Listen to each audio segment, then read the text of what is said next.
اور اللہ کی کتنی رحمت ہے، اور اللہ چاہ رہا ہے کہ ہم اس کی معرفت حاصل کریں، اور ہم خصوصاً ہم جو یہاں بیٹھے ہیں یا سن رہے ہیں، اللہ کے فضل سے جو آپ صلی اللہ علیہ وسلم کے امتی ہیں، ان کو تو کتنی بڑی سعادت ملی ہوئی ہے کہ ہم تو ایلیٹسٹ کراؤڈ میں ہیں۔ کوئی بھی اس امت کا ایک فقیر سے فقیر آدمی، تنگ دست آدمی جس کو پہننے کے لیے ایک چیترا کپڑے کا میسر نہیں ہے، اللہ کا محبوب ہے۔ اور جو اللہ اور اس کے رسول صلی اللہ علیہ وسلم کا باغی ہے، چاہے ارباں پتی ہے، اللہ کا مردود ہے،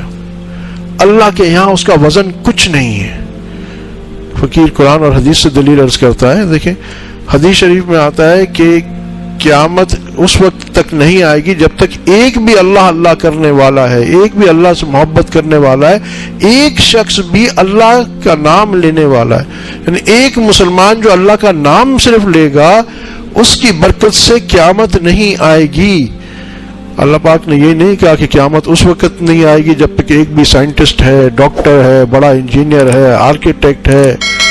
بڑا تاجر ہے، بڑا ٹریڈر ہے، بڑا انڈسٹریلسٹ ہے، نہیں۔ تو ایک مسلمان جس کے پاس پہننے کو کپڑے نہ ہو، کھانے کو ایک لقمہ نہ ہو، وہ اللہ کی نگاہ میں کتنا قیمتی ہے۔ یہاں بھی ایک باریک نقطہ نکلتا ہے، اگر آپ اس سے تھوڑا سا اور پیچھے جا کے دیکھیں،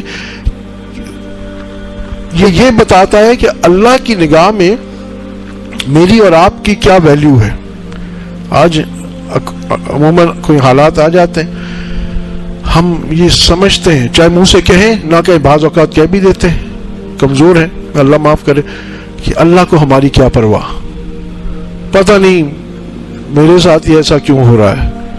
اللہ میرے ساتھ یوں کیوں نہیں کرتا۔ بعض اوقات یوں بھی ہوتا ہے کہ اللہ کے پاس تھوڑی ہوگا ٹائم میرے اوپر اتنا توجہ دینے کا، ایسے لفظ بھی آتے ہیں بے سمجھی کی وجہ سے، نہ سمجھی کی وجہ سے۔ حالانکہ اللہ پاک تو یہاں تک فرما رہے ہیں کہ ایک تو یہ اللہ اللہ والی حدیث آپ کو سنائی کہ بھائی جب تک ایک مسلمان، صرف وہ بھی کون سا ہے، نمازی نہیں ہے، یہ نہیں آیا کہ بھائی نمازیں پڑھ رہا ہے، تہجدیں پڑھ رہا ہے، اشراق اوابین پڑھ رہا ہے، روزے رکھ رہا ہے، نہیں، وہ صرف اللہ کا نام لے رہا ہے، اس کی قدر اللہ کے یہاں اتنی ہے کہ یہ ساری کائنات ٹھہری ہوئی ہے، یہ سارا یونیورس جو ہے اپنی جگہ پہ قائم ہے۔ تو آپ اور ہم یہ ترغیباً بھی عرض کرتا ہوں کہ اللہ نے ہمیں تو الحمدللہ اللہ کا نام لینے کی بھی توفیق دی، جو بھی ہے جیسے بھی ہے، جیسے بھی نمازیں پڑھتے ہیں الحمدللہ نماز پڑھنے کی توفیق دی، روزہ رکھنے کی توفیق دی، کتنی اس کی نعمتیں۔ تو جب اس ایک اللہ اللہ کرنے والے کا اتنا رتبہ ہے تو میرے اور آپ اللہ کی نگاہ میں اور آپ کہاں ہوں گے؟ کبھی آپ نے سوچا ہے؟